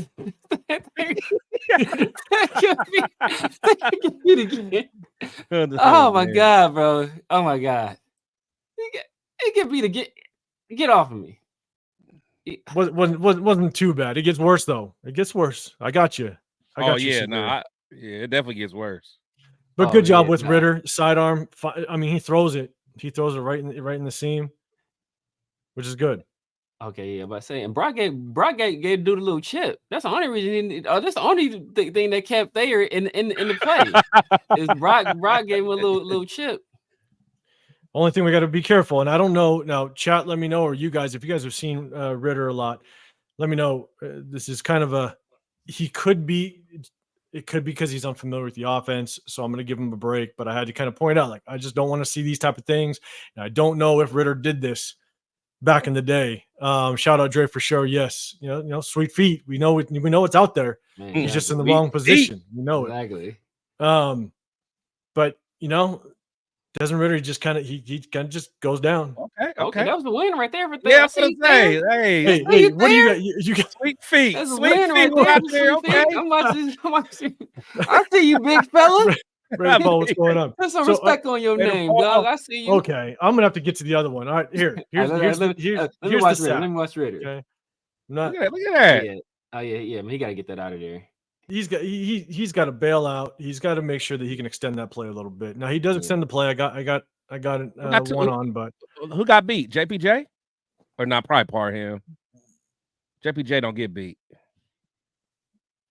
Parham a little bit. Just I mean, neither one of them got beat too bad. Yeah.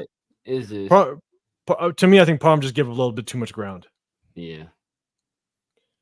Look like Ridder just tripped. Like he was indecisive on where he's gonna. I mean, I'll give him a pass. One, because look, he doesn't know the offense very well. So, but here you go, guys. He's not going to learn it too much better now because he's not practicing. Check out your boy Thayer. Okay, oh, this is the one. I don't know if this is the exact one, but it's back to back. Oh yeah. Oh yeah. That's sweet feet. Everything. He walked. And they had the nerve to go pick up your quarterback. I know this quarterback, like, man, get away from me, man. Ah, Jesus. He's like, you just got me killed. Got the nerve to help me up. This was supposed to be our starting right tackle. That speed to power, man, is got him. That's nasty. He's a good. I mean, he's a Pro Bowler, man. Yeah. Henderson he's NFL league. No, he's good now, thanks to Thayer. The fact is, he held out for more money. I think he's like, now you gonna pay me for real. We got the other one that this is there down at the bottom, and he's the one that gives up this. Come on. Oh God. Oh God. Oh yeah. Nope. Oh God. Like, when he hit with that hezzy, I knew he was in trouble. Man, the Thayer can't deal with no kind of speed at all, bro. You throw more than one move at Thayer, and he's done. He hit him with that hezzy. Look, he Euro step. He got in the bar though. You got in the bar. You got a mirror. He got in the bar though. You got a mirror here that's going to help Chip. So Thayer Mumford knows he's got to at least try to come inside, and then Hedrick still beats Thayer outside. Like it's just, bro. But how you get hit with a Euro step in football? Exactly. He hit him with the man. Oh man, he did hit him with the Euro, man. Oh my goodness. Oh my. So God. we got just a couple more. And he didn't travel or nothing. He took his dribbles. I'll go through these last ones. Oh man, really quickly. I gotta take my son to practice, man. Yeah, man. Man, salute to the chat, man. Salute to my guys. Hey, everybody, make sure you hit up Severe's channel, hit that subscribe button, make sure you hit that like button if you're viewing over there. But Severe, man, I appreciate you. We'll see you. We'll see you, my guy. All right, man. Have a good one. See you on Sunday. No, we ain't got no game this week, man. So yeah. Hey, I'll hit you up. We'll think about something. We'll do something. All right, bet. All right, late. So this is a good one. This is a good shot to the sideline for Ridder. Again, it just kind of shows like Gardner Minshew struggled to make those throws. So hopefully Ridder can kind of just help us out with getting these throws to the sideline. So definitely good to see. Yeah, it'll definitely help out. I mean, for being so new, I mean, you got to keep it vanilla at that point. Yeah. And then Ridder's, yes, he went down before, and sorry guys, again, a little glitchy. I think it was actually the film, not necessarily like the connection, but it was weird. But Ridder be able to get out. Yeah. If he can use his feet like that, we need it. We can use it. Yeah, it's the easiest way. Man. That's all we can ask. We talk about it quite a bit. I know I talk about it. When it comes to quarterbacks like Patrick Mahomes, when he takes off, the thing about Patrick Mahomes is, man, when he takes off and it's 3rd and 4, 3rd and 5, and then all of a sudden he gets you with his legs. It's like a boxer and just body blows, right? Those body punches are gonna wear you down. Yeah, and so you feel helpless. There's nothing you can do. Nothing. It's like, man, it should be a coverage sack, but exactly. And so, all right, here's the touchdown. This is the touchdown to Brock Bowers. Again, good ball placement, perfect ball, good protection. We'll definitely watch the. We'll definitely watch it all the way through. Creates some, extends the play a little bit, and just that's all we can ask for, man. That's all we can ask for. Buy a little time with your feet. Let your guy get open. Yeah. Throw a strike. Dang, Parham, man. It's a good throw. It's a very good throw. And you could tell and the thing about Ridder is he looks comfortable doing it. He Oh, rolls yeah. out, he looks comfortable, and it just looked natural for him, which is good. Yeah. Who are you yelling at? Dylan Parham. Right here on I guess right guard. Well, I guess him and Glaze, actually. Yeah, it's tough because Dylan Parham, that was tough. He passes on, and he was just late to get Yeah. there. Which I think, I mean, I've See, but I've look, said this. see how JPJ, like, you pass something over to JPJ, he take care of it. He handle it. Yeah, He handle it, man. he's got the punch. This was a rookie. Yeah. But this is one of the things is, and I think when we were talking, and I think Dre for sure, Parham was hurt out there though, and I 100% agree. No, he I was. think that Dylan Parham was kind of an emergency guard. I was hoping, I think they were hoping that they're going to be able to get through this entire game without putting Parham in. Yeah. Yeah, so I agree with you. I think Dylan Parham was probably playing 60%. What he hurt? So, I forgot what he hurt originally. What was it? I don't remember, to be honest. But I agree with you, Jeffrey Shaw, 100%. I think Dylan Parham was maybe 60, 70% out there, and I don't think they wanted him to play. But when you have, 3 offensive linemen go down, Cody Whitehair, Colton Miller, Andres Pete, I think the announcers at one point in the game, the announcers were saying that are the Raiders going to have to look to a defensive lineman to play on the O-line.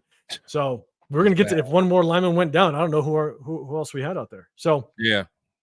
I think Andres Pete was sitting on the sideline, ready to go if he needed to. But this is the one thing that we've said in the past, and the issue that I had with Dylan Parham, especially his rookie year, and he still shows signs of it, is his eye discipline. His eye discipline is not very good. His eyes are always late to get back to the help, and so that's the hard part. As soon as 52 crosses his face, and Dylan Parham knows he's got to whip back as quickly as possible.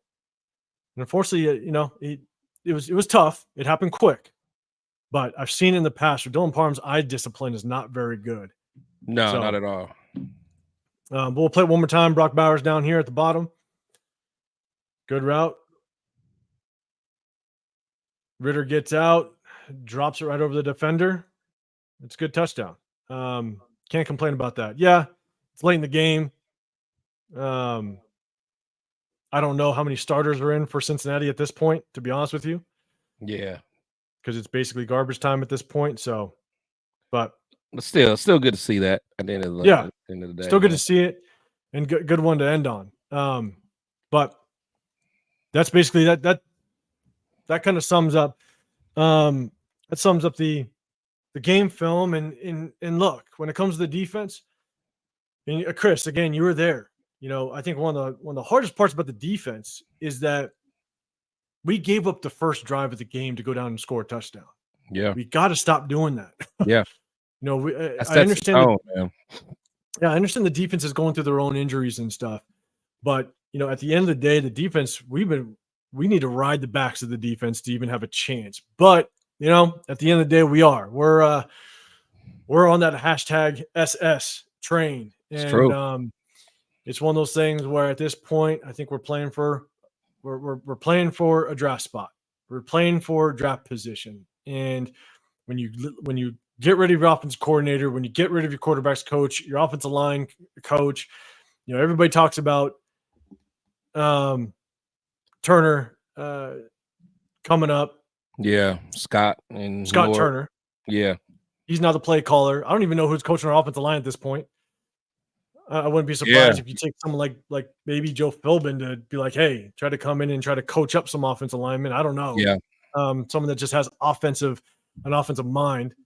I don't know who the quarterback's coach is. Maybe that's where North Turner can help out with the quarterbacks, but we're so just kind of a mix of everything on the offensive side.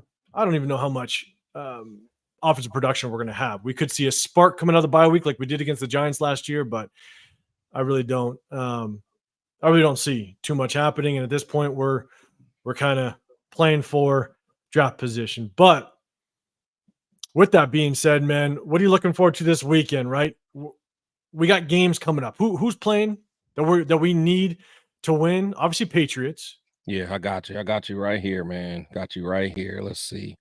We have teams that we care about. So the Giants and Panthers play. They both are 2-7. So one of them. So one of them is going to drop.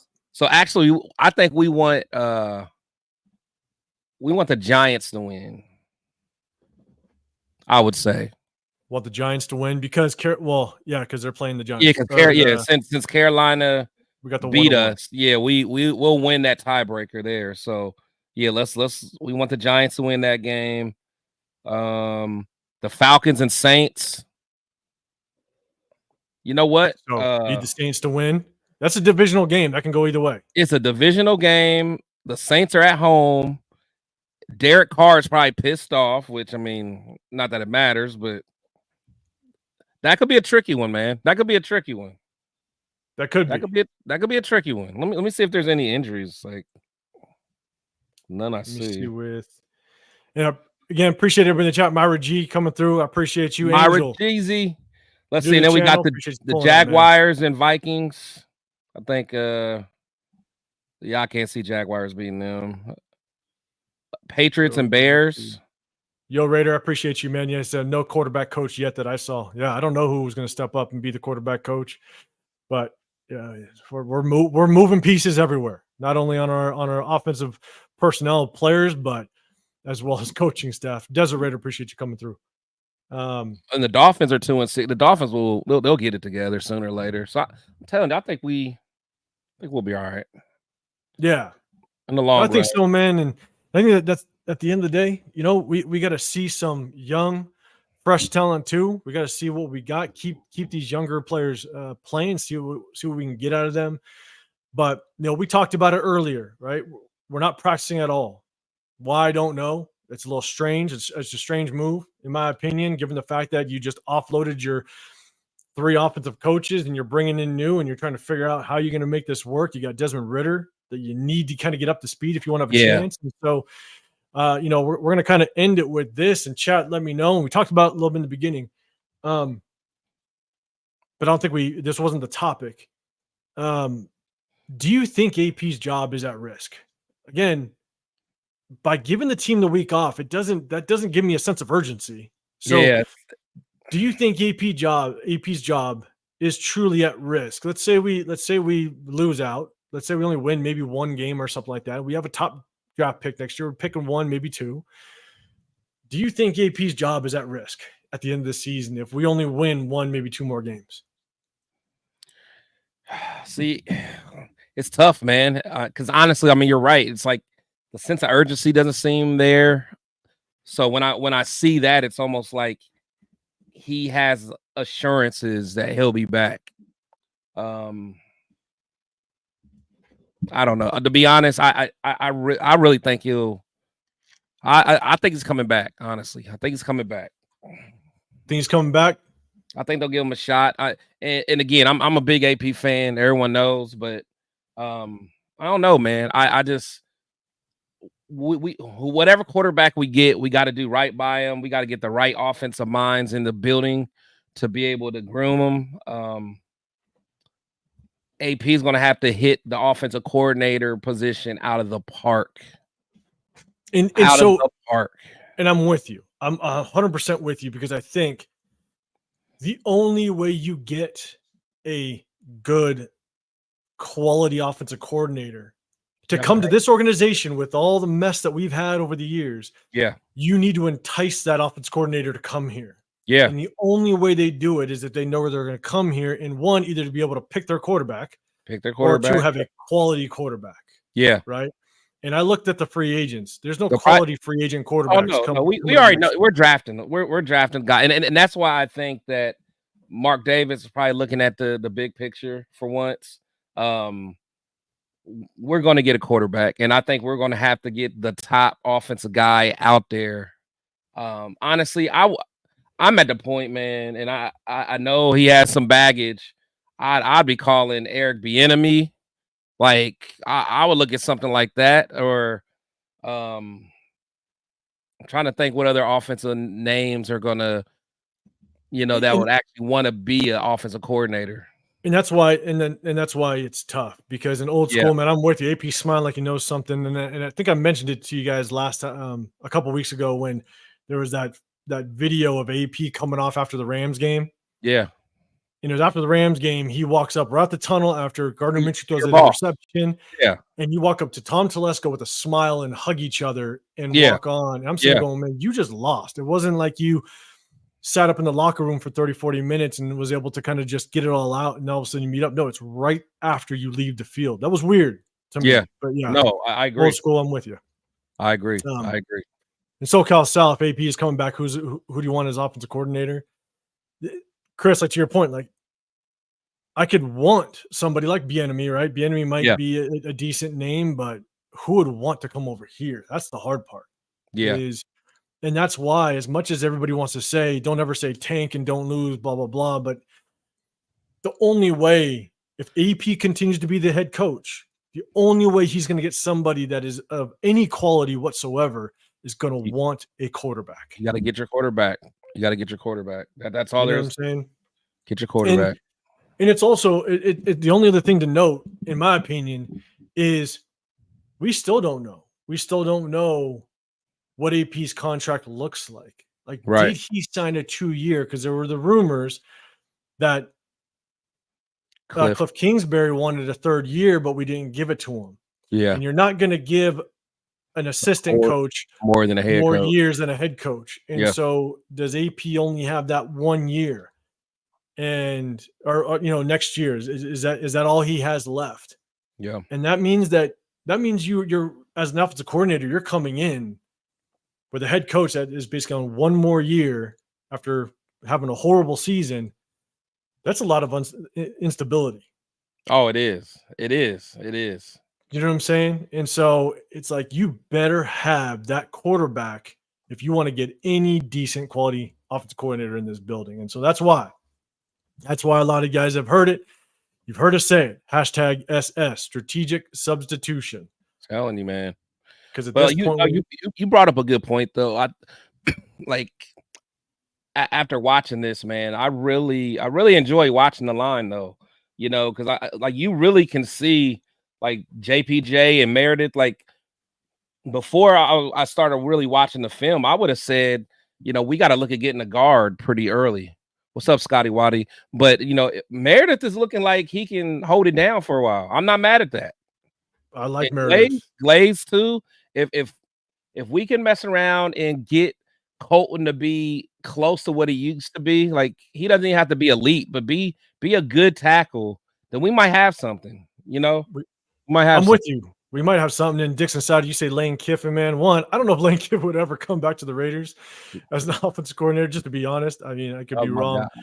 But man, I think Lane Kiffin kind of hasn't made over there.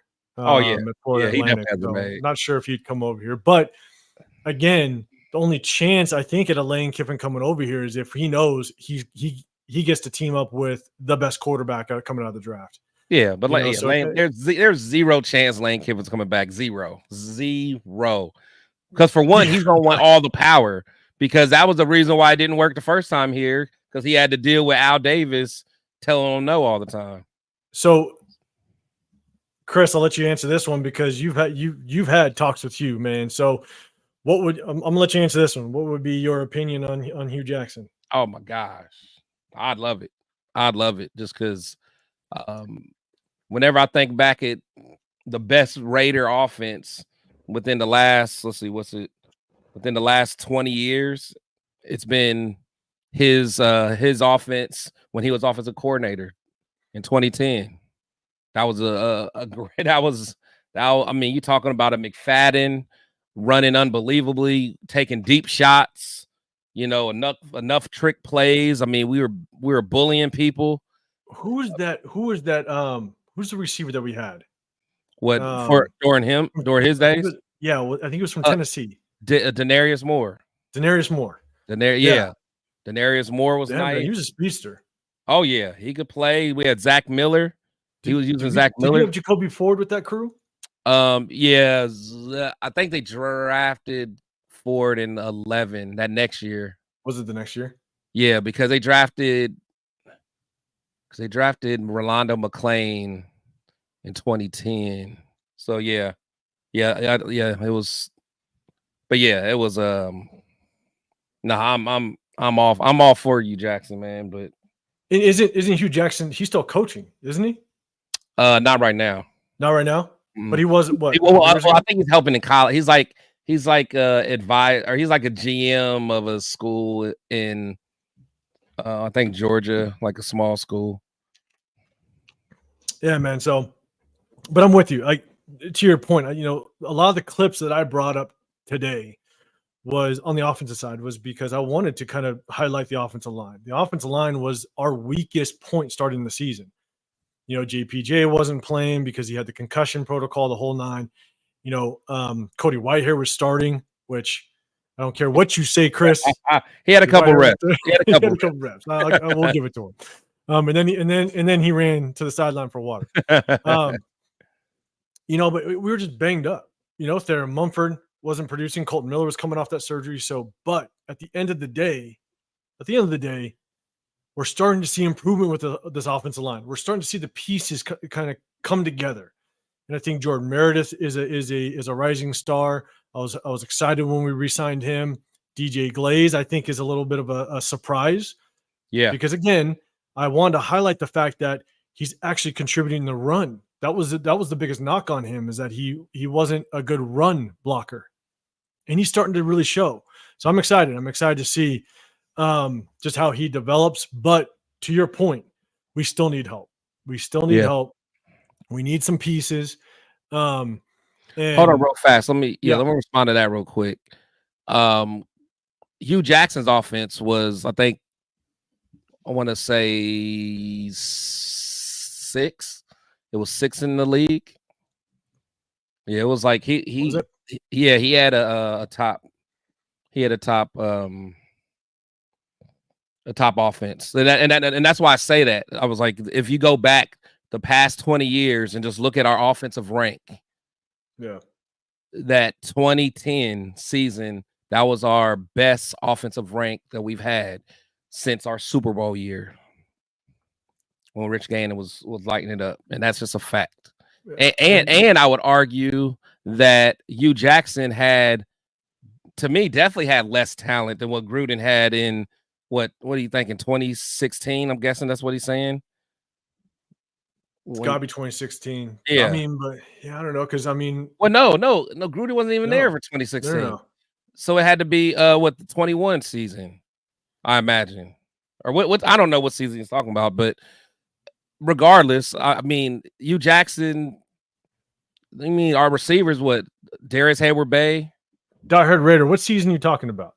Which one? I'm gonna look. Yeah, because like I said, because that 2016, that was Del Rio. Let me see. Gruden made Waller. Yeah, we had Waller. Let's see. Yeah, because they had.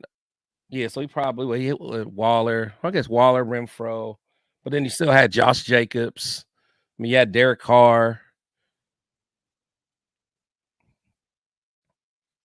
Yeah, who else do we have a receiver? Because that was the Zay Jones year, right? I mean, we really didn't have a receiver during any of Gruden's. I mean, I think we had like Aguilar one year, like Brian Edwards. Hey, Aguilar, the one year that he was with us, he did damn good. Diehard Raider, man. I got pushed back though. I don't see how he had way more talent, because I mean, the talent of that team was Darren McFadden and like the receivers. I mean, Darius Hayward-Bay, Jacoby Ford. I mean, Denarius Moore, he overachieved, but I mean, Denarius Moore was like a rookie that was a 3rd or 4th round pick. So it's not like he had any names. Yeah, I don't know. I'm trying to look it up. It's actually hard to look up a little bit. But it's funny though, because everybody, when we all talk about offensive coordinators and all that stuff, all eyes on G. I appreciate you coming through, man. when you talk about that, everybody starts talking about John Gruden coming back. So Oh, I would lose it. I would lose it. yeah, I would lose it. I'm not I would not lose about it. Sorry, can't do it. Mhm. So, but that's my thing. Are you talking about the 2018-21 seasons? I mean, I know, but it's not like our offense was. I don't I mean, at least ranking wise, none of those years was better than the 2010 season as far as ranking goes. yeah, I mean, I don't know for sure. So Die Hard Raid, I'll definitely look it up. We'll we had to get one of them. One of them had to come into the building. Guy 707, bring Gru back. Can't do it, man. I can't do it, guys. I can't. Yeah. But no, I mean, look, at the end of the day, it's our offense. There's just going to be a slow start. There's no point. There's no point in our offense really doing much of as it stands right now. I think that we're going to play for a draft spot. I think it's the one time in my entire lifetime of being a Raider fan since 9 years old that I've ever been kind of on that play for a draft spot, a type of mentality, because we need something to hang our hat on. We need something to turn around. And so I'm game for playing for a draft spot, and I'm gonna throw it out there. But we're going into a bye week, and so I don't know what everybody else is doing. We're obviously hoping that there are some teams sitting above us, like the Saints, like the Giants, Carolina, the Patriots. We want them to win so we can kind of improve our draft position. But Chris, man, what you got? Anything going on this weekend? It's anything that you normally do on a bye week. The crazy thing is I'm going on a cruise, man. Watch yourself now. Really? Yeah, I'm going on a cruise. I'm going to cruise all week, and then all week. I'm gonna be well, yeah. So I'm gonna go from Monday to Saturday, and then I'm staying. And I'm gonna be in Miami, and I'm thinking about going to the game. I don't have tickets to the game yet, but since I'm already gonna be there, I might go to the game. But I don't like. I love Miami, but I don't like where their stadium is. Like, it's so far from like South Beach and all that stuff. So I don't know. I might just watch it at a local bar in Miami and just kick it. But yeah, hey. But the thing is, like, I mean, Miami's a cool stadium, though. I've heard good things. I've heard people that have gone to it. For one, if you don't sit on the home side, you have to sit on the home side. 100%. You have to. Oh my gosh, you have to. I'm with you. Will die. They did that shit on purpose. Oh my God, yeah. You talk about home field advantage. Oh man, that is the worst. Especially if you're like out there tailgating and drinking and stuff, and you sit on that away side, it's over, man. Exactly. It's over. Exactly. But man, I'm gonna be watching obviously some games, and I'm gonna be making sure that some teams I'm gonna be hoping. I'm gonna be hoping enough that I'm gonna be putting some bets down. There you go. I'm gonna put some bets down. I want to get at least some wins this weekend. But nah, man, I'm gonna hit severe. We'll see what we do this weekend. Maybe we'll jump on. What time you get back from the cruise? So I'll get back. I'm getting back on Tuesday. That's when I'll be back in Ohio on Tuesday. On Tuesday, dang, you going full week. Yeah. So because Monday, my flight's on. No, actually, no. I'll return on Monday. I'm going back to work right away on Tuesday. So, man, I got you. You're gonna be exhausted, brother. That's crazy. I am. Well, in the show on this, man. Question: free agent. Then who you got? Real quick. Are we talking quarterback free agent? I'm assuming.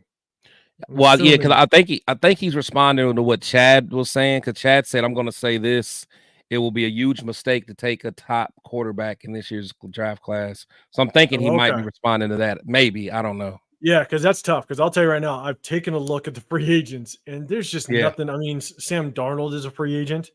Yeah, you're not going to. I don't think you're gonna want to spend that much on a free agent. Everybody flipped out because we spent $12 million on Minshew. I don't see a free agent that I would want to bring in. Now, what I will say is if we do have a top draft pick and we get our guy, I would not mind with the salary cap space that we have. And if we do have a top quarterback in the draft, which means now you'll have enough salary cap for years on end. You don't have a quarterback that you're dropping, $50 million a year on. I wouldn't mind bringing in a free agent quarterback that could get you at least through the first half of the season. Let that young quarterback sit. I'm a firm believer of allowing quarterbacks to sit and learn as much as you possibly can. Don't rush them. Yeah. It's a long-term investment. Yeah. You don't need to throw somebody in the very first season and say, he's our future, so we need to go with it. No. Do it methodically, allow them to learn, and then put them in when they're ready. Yeah. That's my biggest thing. And so, Chris, are there any free agent quarterbacks? Yeah, I agree. Because the thing is, you don't want to stunt someone's growth, because you know what I think? I think the NFL, we got spoiled kind of around that like Cam Newton era, because like Cam Newton, RG3, like they just came out the gate so good. Because for the longest time, it was a known thing. You let your rookie quarterback sit and learn, and then you give him a shot. But like I said, I think it kind of really started. It like took off because like Cam and RG3 were like so crazy their rookie year. But yeah, I'm with you, man. Get a veteran in there, somebody that can, that knows the system. Whoever we get, whatever offense coordinator we get, let them bring in one of their guys that can really help this guy, develop and grow. Because we cannot mess this up. If we mess this up, like if we get the wrong guy or the wrong coordinator, or even if holding on to AP and it doesn't, like, this could be detrimental. I know we're already like almost at the rock bottom, but this could just make it to the point where who knows, man? Who knows? It can't get worse. But I'm with you, because the moment if you mess this up, it's like training a new employee. You know what I'm saying? It's like you got rid of an employee, so you got to go and train a new employee. And sometimes you train an employee, it takes a certain amount of time, and then you allow them to get their feet wet. That takes a certain amount of time. And if they don't work out, you got to fire them. Fire them, and then all of a sudden now you got to start the process back all over again. And it costs so much money and time. Exactly. And so, Taddy 707, you're saying, how do you feel about Drew Aller? Drew Aller is a guy that so I don't start looking at college quarterbacks until about halfway through the college season. Yeah. And it was just up until about a couple of weeks ago, I started watching Drew Aller, and I like him. He's a big quarterback, a good arm. He can make every throw. He's improved his mobility a little bit. But the thing is like, you say about like trading back and all that. And I'm like, I don't want to get fancy with it. You know what I'm saying? Like, as much as I understand the concept. Go get your guy. That's where I'm at. As much as I understand the concept, right? Like, if you could trade back and all of a sudden you're getting 3 first-round draft picks and all that, like, it's very enticing. Don't get me wrong. But if your guy is there, you get him. Like, if your guy is Shedeur Sanders, you get him. If your guy is Cam Ward, it's like you don't mess around. You just get him. Yeah. And then you methodically build to the draft. That's why I really don't think the Redskins were ever going to the Commanders were ever going to get off that number 2 spot, because now they have the opportunity to have a young, inexpensive quarterback, and now they just have first-round draft picks to just start building all around them, And so I get the concept of trading back and stockpiling picks. I get it, but that's where you just there's that slippery slope. If you miss, where it is, you start the process all over again. I agree. It's especially when a draft like we had this year, where many people thought Michael Penix was going to fall in their lap, and the team, you could say, reached on them and left Raiders kind of out to dry, which I'm glad we got Bowers, but that wasn't our number one plan. It was to get Bowers. Correct. We wanted a quarterback. So yeah. So okay. And I said it was the last question before, but SoCal, I'm going to give you the last question. SoCal, my guy. So do you trust Tom Telesco with $100 million to build this team? I'll give my short answer, and I'll say yes. Yeah, I'll But say yeah. Chris, you go for it. Yeah, no, I do. I think someone else put in the comments like, I think shout out to Die Hard. Yeah, I think on paper Telesco can put a team together. I think he's proven that. Now, do I want him picking a coach? No, but as far as someone that can actually put a roster together with some names, and sometimes the depth may not always be there, but the roster on paper should have been good enough to compete for Super Bowls. The coaching didn't, so. But also, which is, I think we mentioned it on our last live. Like, I don't know if, oh no, Chris, you weren't there. You're at the game. I don't know, man, if Telesco is just like that injury. I He's the know. injury curse. Oh my gosh. That Yeah. roster had so many injuries to it. I mean, Justin Herbert couldn't ever be healthy. Mike Williams went down multiple Yeah. times. Keenan Allen went down multiple times. It was almost like he was that injury curse. And now he comes over here and everybody. Well, we had 3 linemen go down last week. It's Yeah. like, God damn it. Like, now again, I'm throwing it out there. I'm playing around, but yeah, I think in my opinion, I like Tom Telesco and what he's done the off season so far. Yes, you may not. I look at it as the 80-20 rule. As long as 80% of your acquisitions, your pickups, as long as 80% either work out or help you, oh, I'm good with that. You're doing good. Yeah, you're gonna have some busts. You're gonna have some guys that just don't flat out work out, and that happens. But I think between some of the pickups in the offseason, I mean, you got to give Christian Wilkins that pickup's an A+. Oh, yeah. So you acquire Christian Wilkins. Yeah. You get a guy like Adam Butler that looks really good on the defensive line. John Jenkins, a little shaky, but he's that bigger body that we needed. You bring in someone like Jordan Meredith. We re-signed Jordan Meredith, and you see what's happening here. But a good gauge. Yes, you want to snag guys in the back half of the draft. 100%. You want those sleepers, right? But if you can nail your first 3, you're doing pretty good. He nailed Brock Bowers. He nailed JPJ, and now it looks like he's nailed DJ Glaze. Oh yeah, you can't be mad at three starters, 3 rookie starters. You can't be mad at that at all. Yeah. So, and I'm just again, that's just kind of my take. I think what he's shown so far is that he's making methodical moves to kind of help us move forward. And I do think, I didn't know how quickly his leash was going to be with Mark Davis, but I do think Tom Telesco is playing the long game. We made 0 moves at the trade deadline. Yeah. We shipped away Devontae Adams.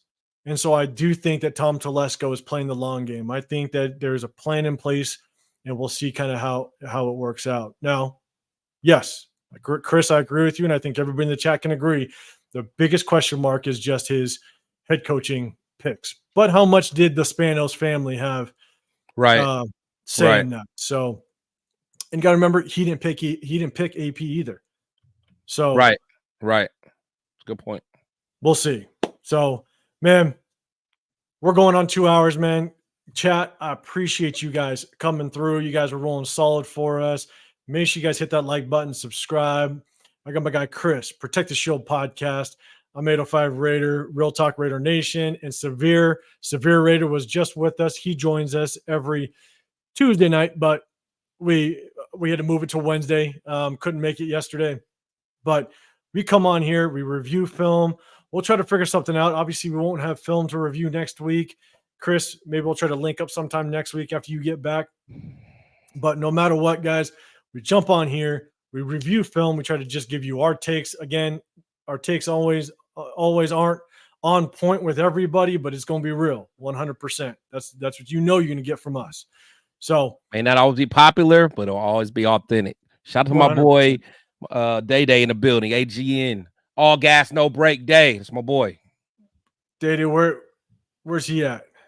Towards the bottom, it says still R4L. Man, don't towards the bottom. Man, I don't see it. But hey, oh wait, right here? Yeah.